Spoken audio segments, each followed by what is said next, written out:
ॐ भूर्भुवः स्वः स्वः सविता। गायत्री महामंत्र में वरेण्यम सवितुर्वरेण्यम जो शब्द आता है, भाइयों बहनों, जिसका ध्यान भगवान राम ने किया, कृष्ण भगवान ने किया, हनुमान जी ने किया, ब्रह्मा विष्णु महेश ने किया, वो सविता सबकी आत्मा है। पर आत्मा में विश्वास करने के लिए, सविता का ध्यान करने के लिए, सविता में मन तब तक नहीं लगेगा जब तक हम श्रेष्ठ गुरु से दीक्षित नहीं होता है। कोई भी XYZ सविता में लाखों लोगों की शिकायत है कि गायत्री मंत्र जपते हैं मन नहीं लगता। मन कैसे लगेगा?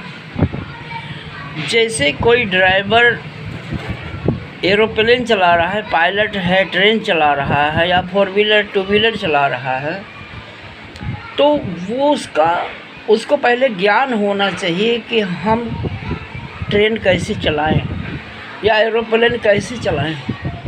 तो जो इंजीनियर उसको बनाता है वही इंजीनियर ही उसको सिखाता है कि इसको ऐसे चलाना है। उसका सिस्टम चलने का, रिवर्स करने का, नीचे उतारने का, ऊपर ले जाने का कौन सिखाता है? जो उस ट्रेन को बनाता है, जो उस एरोप्लेन को बनाता है, जो 4 व्हीलर को बनाता है, इंजीनियर। तो शरीर रूपी इंजीनियर, शरीर रूपी 4 व्हीलर एरोप्लेन को, शरीर भी एक एरोप्लेन है, शरीर एक रथ है, शरीर एक नाव है। तो इस शरीर रूपी एरोप्लेन को चलाने के लिए अच्छे से चले, एक्सीडेंट ना हो, उसके लिए इस शरीर को बनाया किसने? इस शरीर को बनाने वाले सविता। सविता माता भी है, पिता भी है। तुम्हें यो माता च पिता तुम्हें हो बंधु च सखा तुम्हें। सबकी आत्मा सविता है। माता पिता की आत्मा, भाई बहन की आत्मा, पति पत्नी की आत्मा, बेटी बेटे की आत्मा, सबकी आत्मा जो है 3 स्वरूप होता है। आत्मा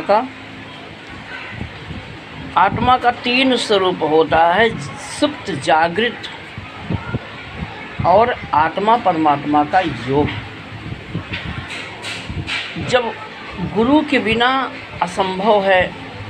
तीसरा नेत्र खुलना, कुंडलनी जागरण, और क्या कहते हैं कि दिव्य ज्योति, शिव का तीसरा नेत्र खुले तो गायत्री मंत्र से ही खुल सकता है और किसी ध्यान पूजा से नहीं खुल सकता। अगर कोई मूर्ति में, प्रतिमा में, कैलेंडर में, तस्वीर में ध्यान लगाता है, देखता है, तो अपने अंतर आत्मा दोनों नहीं चलेगा। मतलब जिसको इंसान ने बनाया है वो कल्पना है, जिसको ईश्वर ने बनाया तो इसमें ईश्वर विराजमान है। जिसको इंसान ने बनाया उसमें ईश्वर नहीं है, वो जड़ है, केवल वो जड़ है। और इसमें हर शरीर में ईश्वर ने इसकी रचना किया। तो सांसों के द्वारा, आत्मा के द्वारा, धरती, जल, अग्नि, पंच प्रकृति के द्वारा शरीर का निर्माण हुआ है। पंच प्रकृति का मूल सबकी आत्मा है, सविता है। सविता का ध्यान करना सबके लिए अनिवार्य है, स्वस्थ रहने के लिए, ज्ञान बुद्धि विवेक जगाने के लिए। जिस माता पिता ने सबको बनाया वो सबके अंदर माता पिता विराजमान है। शिव पार्वती सबके अंदर है, राम सीता सबके हृदय में विराजमान है। तो जो सविता है, सविता आत्मा ब्रह्मांड है। और आत्मा का ध्यान करते हैं तो समस्त ब्रह्मांड में सारे देवी देवता कहाँ समाये हैं? सबके सांसों में, सबकी आत्मा में, सबके प्राण में। जब हम यहाँ विश्वास करते हैं, वर्ण करते हैं, जैसे एक लड़की एक लड़के को वर्ण करती है तो लड़के का सारा धन लड़की का हो जाता है। ये जैसे समर्पण क्या होता है? हनुमान जी ने राम को समर्पण किया तो राम से अधिक पूजनीय हो गए। स्वामी विवेकानंद राम के परमहंस को समर्पित हो गए तो वो राम के परमहंस से भी ज़्यादा ज्ञानी हो गए।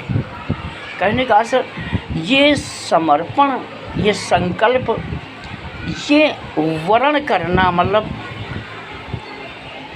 विश्वास करके और अपने अंतरात्मा में धारण करें।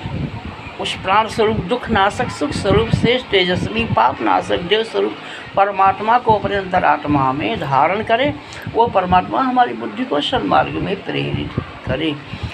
इसी को यही ध्यान ब्रह्मा विष्णु महेश रामकृष्ण हनुमान करते थे। साक्षात परम ब्रह्म परमेश्वर है, लेकिन वो साक्षात परम ब्रह्म परमेश्वर आत्मा परमात्मा का योग हो जाता है तो साक्षात परम ब्रह्म परमेश्वर आत्मा परमात्मा एक हो जाते हैं। ओम भूर्भुवः स्वः।